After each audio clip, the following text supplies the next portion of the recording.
information through Nancy Hoffman, who apparently before I can even remember, I was at her house playing with her son. And I see that actually my mom has joined the call today. So the stakes have risen. And the work I do is very much coming and up. And your dad, Tom. Oh, and my dad is on. And just so you know, Tom, I made my husband take himself off video, but maybe you're used to that. And it's very fitting because of the way my folks raised me and the kind of work they did very much brought me to co-founding and being the director of Justice at Work and getting the opportunity to work with such amazing people like Lenita Reason of the Brazilian Workers Center. So I'm going to go ahead and share my screen.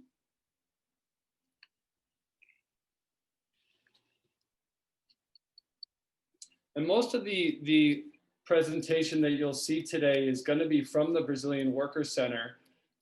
You know, the mission of Justice at Work is to support workers in low-wage jobs so they can exercise their power. And what we do, how we strengthen that organizing is by providing labor and employment legal services, training, and strategic guidance to workers' organizations. We work with a number of work organizations. Most of them are working in the immigrant community, although we're not limited to that by any means. And we named our talk for today, Dignity for All on the Job, because it's really important that all workers be included. So much of the economic model of this country has always been maintaining a certain group of workers who have limited rights and are very easily exploitable. I thought it was fitting to have the Brazilian Workers Center come and connect with you guys. I understand there's a large Brazilian population on Martha's Vineyard, although you will learn today that the Brazilian Workers Center works with a community far beyond the Brazilian community. And we look forward to learning about other issues and other workplace, I guess, sort of efforts made to have dignity on the job for all folks, including on the island of Martha's Vineyard. Before we tell a story that I think kind of encapsulates well some of the workers that we're supporting between Justice at Work and the different worker centers, particularly Brazilian Worker Center, I wanted to take advantage of the chat function that we have here today and everyone to just take a moment and think back to the worst job you've ever had. And just in one sentence, put in the chat what the job was and why. Just one sentence, so real brief, what the job was and why. What was it that made it the worst job that you've ever had?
Seeing some response coming in here. Horrible boss, supervisor, boring, un-air conditioned. Whew, the boss rang a bell every hour and let us stand up for 3 minutes. So now, and this is always really important when we think about dignity on the job, take a moment to think about the best job you ever had.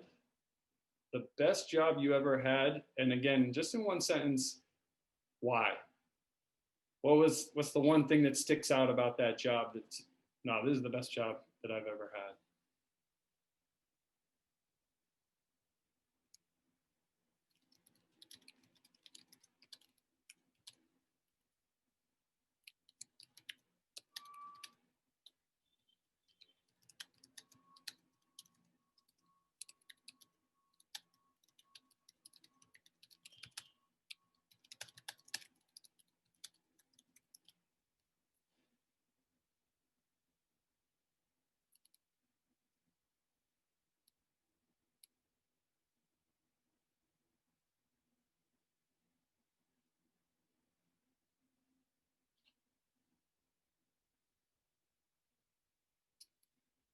See the word respect coming out.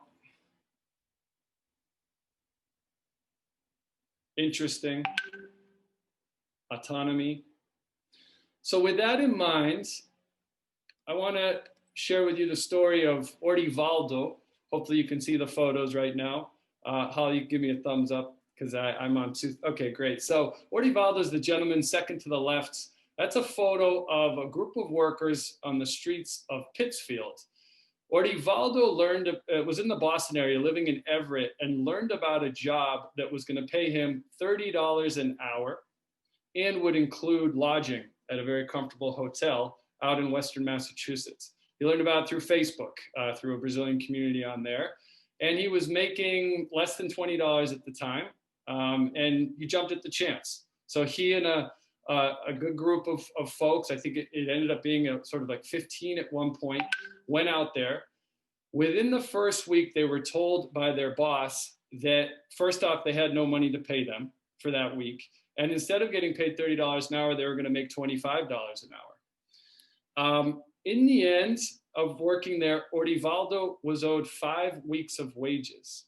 He had been kicked out of 3 different hotels. He describes coming back to one hotel and his stuff had been thrown out of his room and was thrown in this sort of general area where his stuff was mixed in with other people's stuff, and he lost things there. The third hotel he was staying in, actually both in the first and third hotel he stayed in, he had to sleep on the floor of another worker's room. And in the third hotel, he was actually just staying there hoping to get paid his wages. And he was finally kicked out of the room because a new group of workers arrived, most likely a group of workers, those happened to be Mexican workers who were then going to also not get paid their wages. So fortunately for them, they were able to connect with the Brazilian Workers Center. And Lenita Reason, who coordinates the Building Justice Committee, which you'll hear about more in a second. And what this committee does is it orients workers. It's workers who've gone through the leadership training, orienting other workers on what their rights are, and then supporting them in doing direct actions, exercising the power that they already have, they inherently have. So we went out to Western Massachusetts. Ivaldo and his coworkers delivered a letter to the owner of the property, Cranwell Resorts, which actually is, as you'll see, is owned by Hyatt. And, you know, they were able to maybe lift some heads and get people somewhat concerned. But generally people said, oh, no, that's the problem of the other guy. That's the problem of the sub or the sub of the sub. And they just passed it on. So legally, Just at Work placed liens on the property. And a lot of folks aren't familiar with the fact that individual laborers do have the right to place a lien. What that basically means is the value of whatever services you provided, which increased the value of the property, you can then go and dirty up the title in that amount. And that's going right up to the top. That's touching the property owner. So we placed liens on the property. That got people concerned. However, it was really the following photo on the right that really moved this case. And you see Lenita right there in the front. We were able to do an action outside of 2 Hyatt hotels in downtown Boston.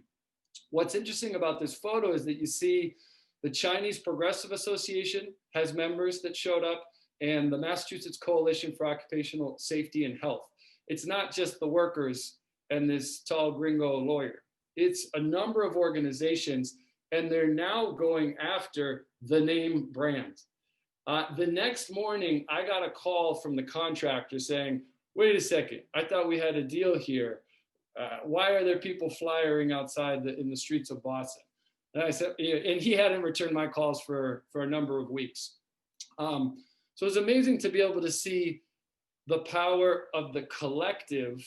Ivaldo was there that day. I remember him handing out flyers outside of one of the Hyatt hotels, and very limited English. He was still able to express the principle that he was standing by. And one thing that we've always been struck by is that when workers themselves are the ones advocating or the ones talking, people listen.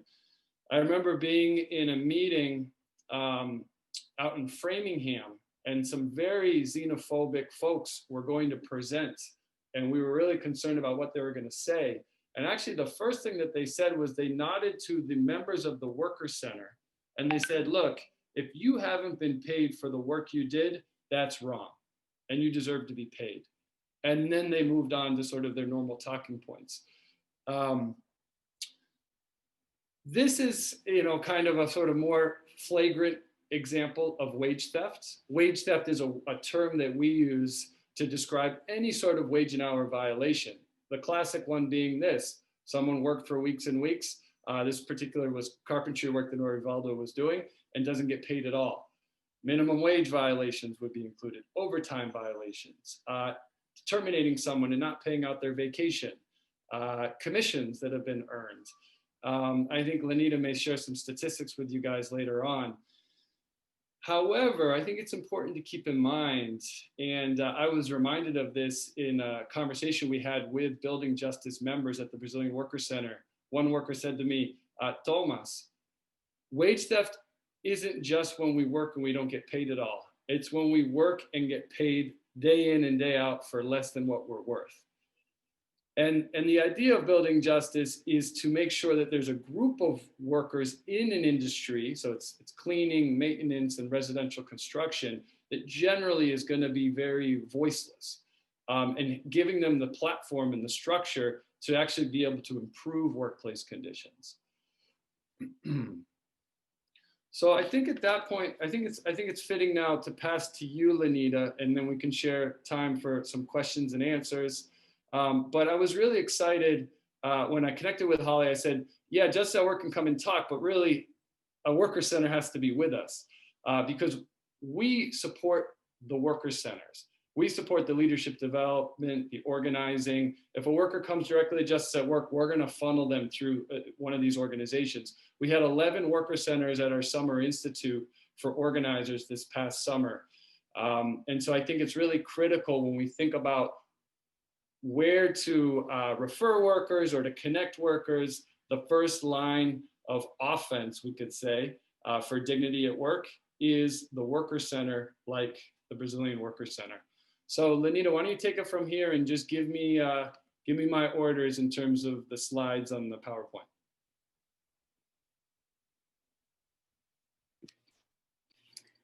Good morning again. Before I started, Tom, I can't see the PowerPoint. Something happened and it closed. I got some warning closing. So I will, even if you want to show the PowerPoint, feel free, but I can continue to do without it. Can other people see the PowerPoint? I can see it. Yeah, I think it's something happened with my computer, but I'm good. I'm good. I can do it. Okay. As Tom said, my name is Lenita. Reason I have been working at the Brazilian Worker Center for the last 10 years. I have been a community organizer, worker safety coordinator. We co-founded the Building Justice in 2014. I have been working with Tom since 2011, and Tom and Just at Work, when Just at Work was only Tom and the board. But I have been learning a lot, and I want to thank you, Tom, to inviting me, and Holly for agree to have us presenting together. The Brazilian Worker Center was founded in 1995 for worker, by workers. So workers, a group of Brazilian workers was experiencing wage theft, and they didn't know where to go for help. They didn't know what were their rights. Some of them was undocumented, so they was afraid to get in trouble, to even try to figure this out. So they got together and they founded the Brazilian Worker Center. So they was looking for instruction, education, learn their rights, but they just decided to do themselves a way that they could help and learn together. So the mission of the Brazilian Worker Center since then was to organize, and still organize, fight against economic and social and political marginalization, and create a just society for all. The Brazilian Worker Center has been done this through organizing, advocating, education, leadership in capacity building, research, and policy analysis. So we became, through the years, we became 50C4. So we're more involved on the political landscape and try to change laws and create new laws that can protect other workers. Tom, if you go to the second slide, so I can see it, but I know what it is on it. So is what we do.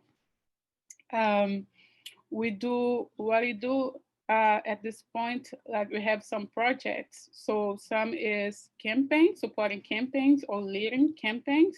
So the one that we put a lot of work in this year was the driver's license campaign, but we was still participating on the wage staff and the minimum wage and safety community campaigns that is going on and is on the State House. We're fighting for those campaigns become a law.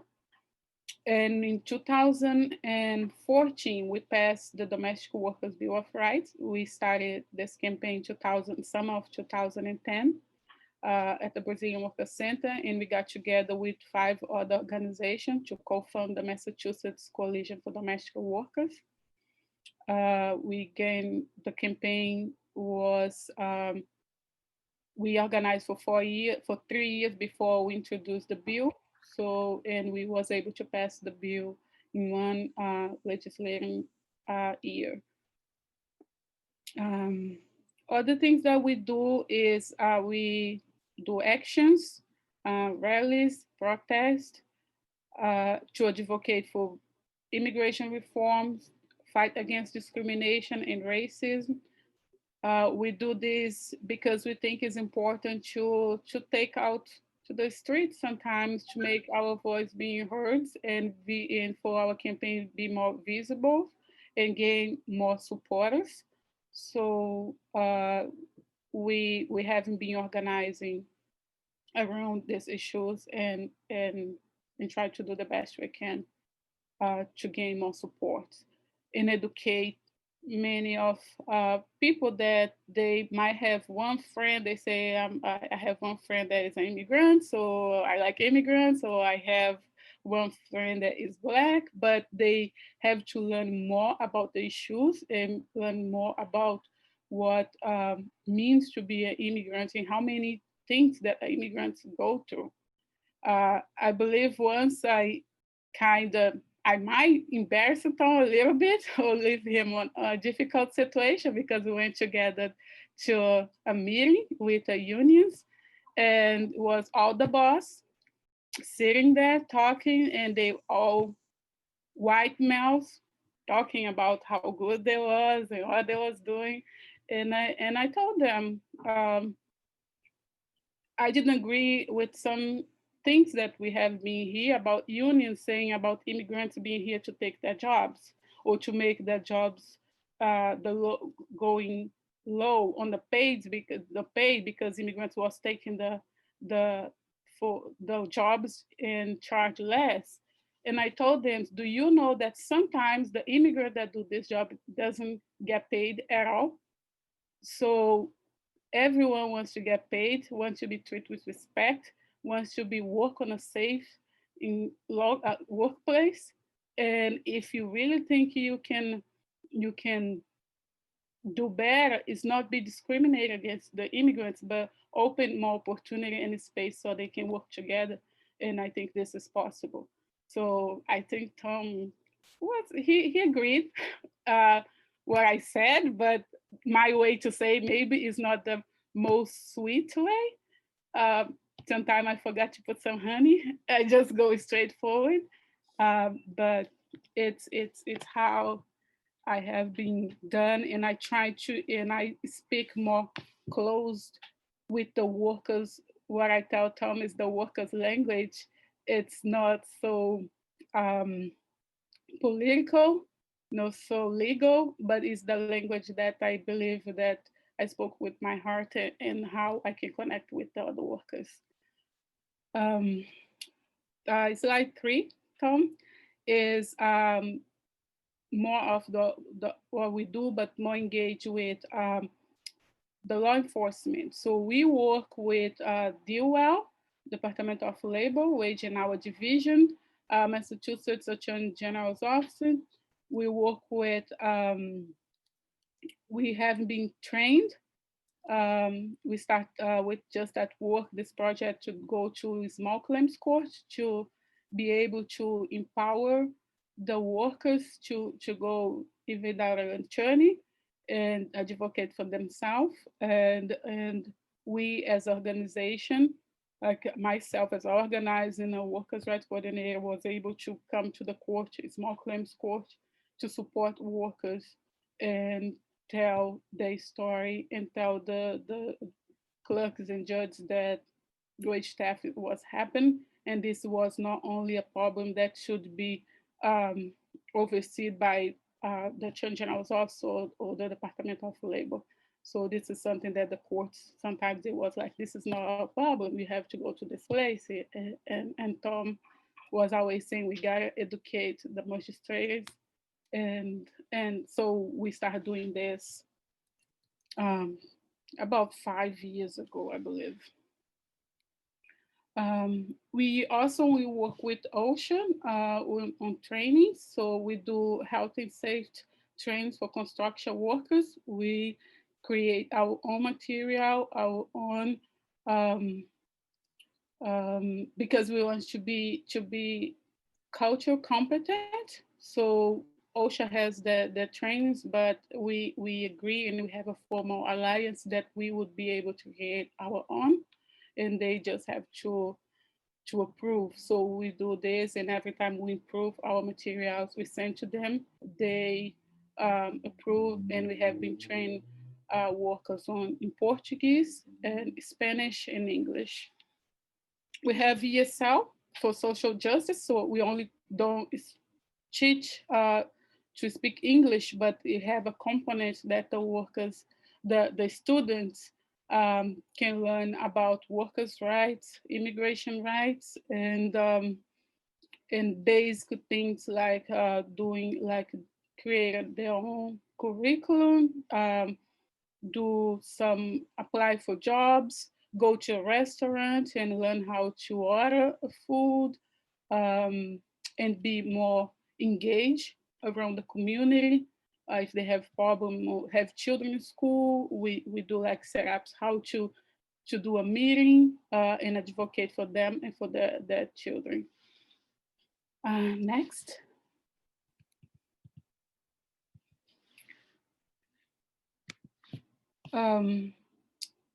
Our accomplishments. So over this past 10 years is the time that I have been here in the center. I think we have to update the numbers. I think it's more than that, but what we have here for now is we have been able to helping the workers get back over $3.5 million in installed wage, over almost, I think it's almost 3,000, now it's 3,000 workers. We have been supporting many campaigns. Since 2012, we have trained over 6,000 workers on health and safety for prevention at OSHA, taught ESL for 500 to 560 students, and we have been trying to spread. We started the campaign for domestic workers, and we have been working on other campaigns. We passed the domestic worker here in Massachusetts, and we was able to pass part of the campaign that we have in Connecticut. We have a worker center in Connecticut, so we get some protection. We gained some protection in Connecticut as well. We didn't pass the whole bill, but we was able to pass part of the bill. And we have create a relationship with other organizations, create partnership with unions such as the AFL-CIO, the COCs. We have been work with 32BJ, the painters and painters unions, the carpenters, and now we are leading and co-chair the driver's license campaign with 32BJ. Building justice. So building justice is, as Tom said, is a workers committee that we co-creating, co-founding in May 2014. So we got together with a group of workers that learned how to chair a meeting, basic labor laws, how to do actions, how to speak with the media or other radios, and those workers went through a 6-month leadership training, and they start to share their story and teaching about the rights, the labor rights to other workers. We have a slide that shows the annual wage theft in Massachusetts. It's what I believe we use on the wage theft campaign. That is over $700 million is stolen every year in Massachusetts. So it's a big issue. It's a lot. So, and we have many other worker centers, unions that is engaged on this campaign to pass a wage theft legislation now at the State House, but it's still hard to move some campaign that involve immigrant workers and minorities to pass. So the bill now is stopped. It's sitting on the the Committee of Ways and Means. I have a picture of the workers building justice committee. This was a case of 5 workers that we was able to help them to get their money back. I don't know if you can see the numbers, but it's almost almost $64,000. Those workers are working for a subcontract, and we did action. We was able to we use social media, so that was something that helped the employer pay. And we have another picture of 27 Spanish speaker workers that was work on the, I think it was the last time the winter was very severe in Boston, was in 2015, and the workers was working doing snow removal from big companies, including Verizon, Comcast, and they didn't get paid. So we went to Ipswich 7 in the morning on Sunday to have a breakfast with the employer. So that's how we call. So we show up at the house. We make ourselves visible so the neighbors start to be curious about what's going on. So we always use like a friendly face like Tom to tell the neighbors what's going on, when the workers can talk with the whoever opens the door and deliver a demand letter asking to their money and telling them that the law protect them regardless if they speak English, if they has immigration status. In this case, we got the attorney got in touch with Tom a day after. We went there on Sunday morning. On Monday, they reach out saying they would pay those workers. And finally, we do some domestic workers meetings. We have training for health and safety for domestic workers as well.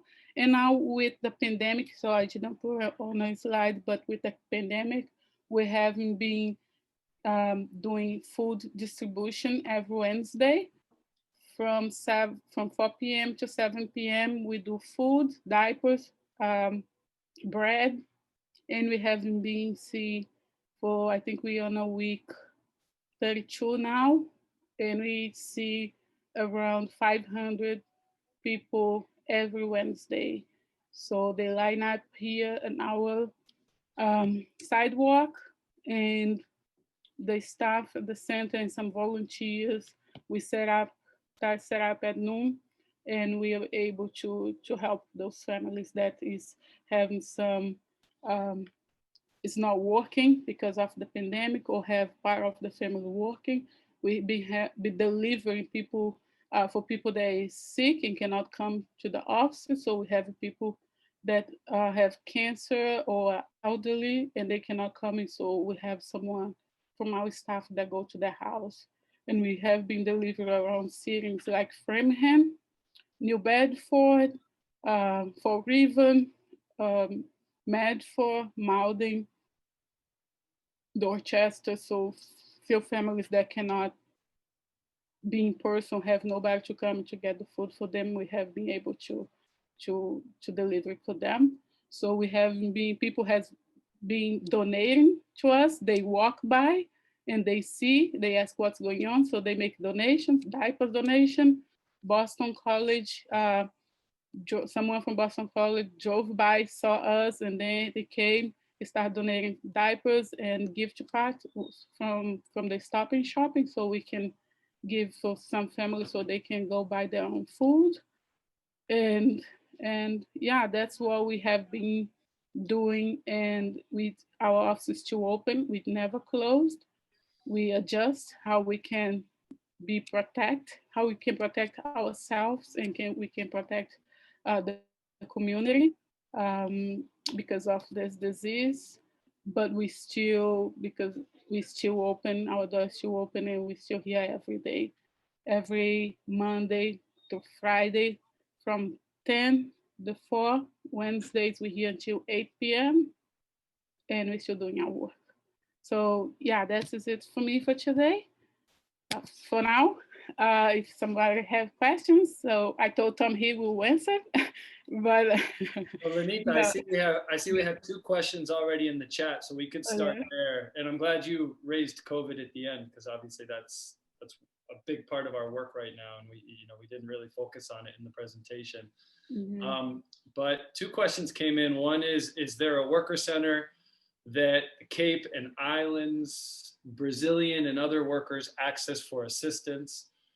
And then are both of our organizations' services as accessible for those who are undocumented as for those who are documented? Mm-hmm. How about I'll start out the second question, responding to that. And if you want to add anything, go for it. And then you can start out responding to the first question. Okay. Does that work? Sure. Yeah. And Susan, if you want to come off mute to clarify, feel free, although I can start answering it. Hopefully I'm answering it in the way you're kind of thinking about it. Status for us is irrelevant in the sense that we don't ask a worker whether they have documents or not. Far majority of the workers we have supported are undocumented. Oftentimes, kind of the elephant in the room when we describe our work is, but do undocumented people have rights on the job? Can they actually access them without that then creating a problem for them with immigration? And first off, they do have the same rights.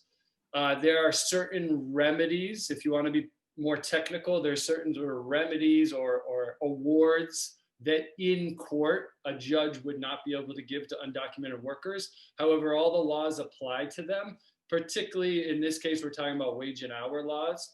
A judge is just going to say, I want to know how much they are owed and whether or not you paid them what they're owed, and that's it. Both courts and government agencies have done a really good job of creating this firewall, basically so that a social security number is not relevant. The Fair Labor Division Office in Massachusetts is excellent about this. We even just got a really great result from the Wage and Hour Division of the Federal Department of Labor under the Trump administration. due to the relationships that we have in those offices. On behalf of an undocumented worker who was scared to come forward, he was working in a bakery, wasn't getting paid minimum wage or overtime. Employer had like 8 different establishments, and the worker told us that the last worker to stand up for his rights got attacked by 2 thugs connected to the employer. Now, who knows if that's accurate or not, but it gives you an idea of what the mindset of a lot of the workers are when they're coming forward. We decided to go to the Department of Labor in that case because he was able to make the complaint in a more anonymous fashion. He didn't have to put his name on a complaint that would get filed in court, for example, or have to go to court to testify or get deposed. But we've been in a number of depositions where and it's a number of attorneys lined up on the other side of the table for these employers are trying to ask questions about how did you come into the country? How did you fill out this form in order to get work? And we're able to stop that line of questioning, object. And when it's gone before the judges have decided that it's just not relevant. And it's being used to basically intimidate and harass the worker. And so at the same time, we're not just an organization for undocumented folks. I think the statistic that Lenita shared really gets at this, that wage theft is everywhere. I think sometimes folks just don't realize that it's happening until it gets to the level of, I didn't get paid at all for the work I did, or people have this this sense or this idea that, oh no, this is just an issue that undocumented people face. And that's actually been a problem at the State House. When we think about creating more just policies around wage and hour law, it's too often said, oh, well, once the federal government fixes the immigration issue, then this isn't going to be a problem. And that case with the 27 workers was, I would say, all undocumented workers. The police showed up, and workers often are scared. Well, can I do an action like this? What's going to happen to me? And we have a number of safeguards that we put in place in terms of who's going to interact with the police. And we've never had an issue. The police come, make sure the letter gets delivered. Some of them will try to mediate, others really won't. But we've never had it sort of blow up. And to date, we've never had an issue with immigration. To the contrary, workers who come forward become eligible sometimes for a U visa, a victim of a crime willing to cooperate with law enforcement, or a T visa, trafficking visa. We just had a case of a group of Brazilian workers similar to the case I described in Western Mass, who were recruited to work down in Nantucket. And some of those workers have just been awarded trafficking visas, kind of a similar fact pattern there. Lenita, did you want to add anything? No, I think you said it all. So no, I actually want to add one thing. So we have a case now that, as you said, so retaliation happened when the worker is undocumented. Sometimes they're afraid, and sometimes a worker that they are brave enough to go forward and thinks that things can be fine, but at the end of the day, sometimes something happens. So we have now worked with this case that the worker filed for discrimination. And when the Massachusetts Commission Against Discrimination sent the letter to the employer sent his passport and a copy of his passport, a letter to his family in Brazil saying, tell your brother to stop doing this in US because we're watching and we're not gonna accept. So the case now is with the Department of Labor. They just publicized something in press on it, and they they're trying to help this work to get paid that his overtime. But he just called me a few minutes ago saying what happened to the other part of my case, because it's going to be able to help me with get my money back. But for me, the most important thing is my family, if they are secured, and for myself. So the money is important. I work for it, but I want to make sure that nothing's going to happen with my family. So this is something that sometimes, happen a lot, like not to this point, but we hear a lot of workers saying that they being retaliated against for be asking for what is right for them. The second question was about Do you remember, Tom? Can you tell me again, Yeah, please? sure. So for workers in the Cape or on the islands, like Oh, Martha's Vineyard, where could they turn? yes, the Brazilian Worker Center, we used to have our office in Hyannis. Uh, it wasn't a church then, but because of COVID, now it's closed. But we're still doing, we go at least 2, sometimes 3 times a year. We go to Martha's Vineyards. We have been done workshop in the island. We have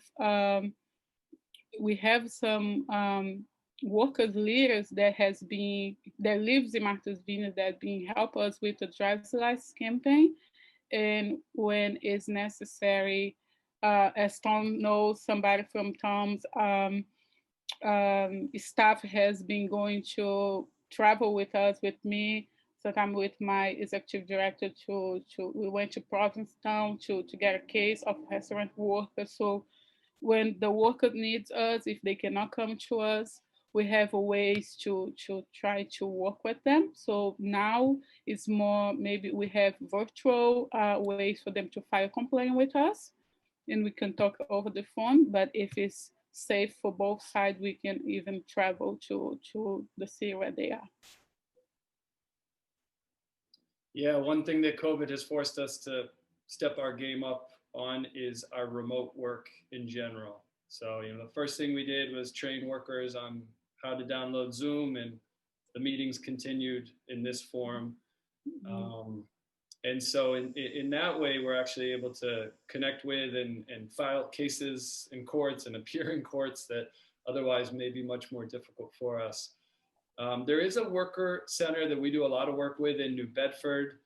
I don't know to what extent they're having folks who live on the Cape get support, but a lot of workers who go out and work on the Cape or even the islands end up, I think, going back to that worker center for support.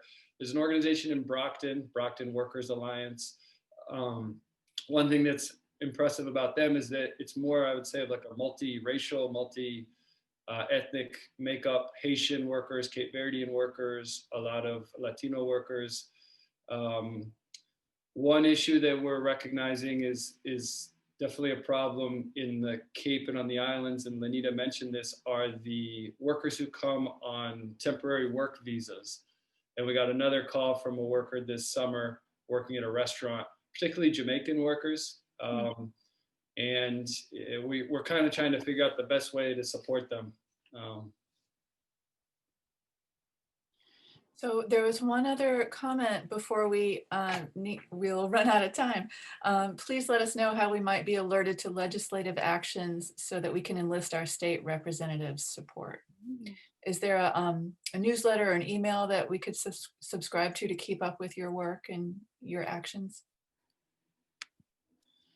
Yes, at the Brazilian Worker Center, we send newsletters not often as we would like to it. Sometimes I say we're too busy doing the work that we forgot a little bit about this part.